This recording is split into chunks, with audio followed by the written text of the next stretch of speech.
tyre pressure loss on the iDrive system and how to reset it. We've got an iDrive here. Just had new tyres put on the car and we're driven down a little bit and it's noticed the change in pressure, so it's come up and said, hey, I'm not happy. But I've just checked, looked at the tyres, they're all fine. They haven't gone flat. So it's just a matter of resetting this system, and I'll show you how to do that. Cycled through on the iDrive. When the message came up, it actually went here.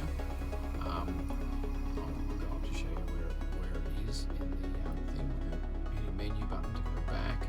Here, under settings, vehicle tyres, all the way back. So from there, pressing down, cross, etc.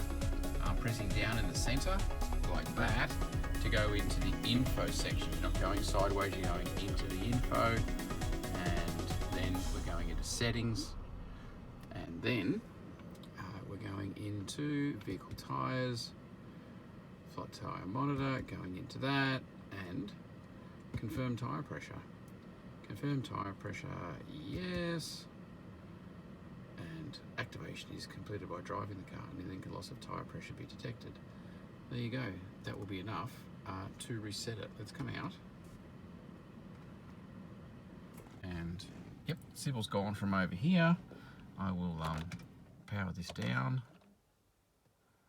and turn it on again. Yep, error's gone. Symbol's gone. So there we go. That's how you reset it. Lovely and simple, and that's done.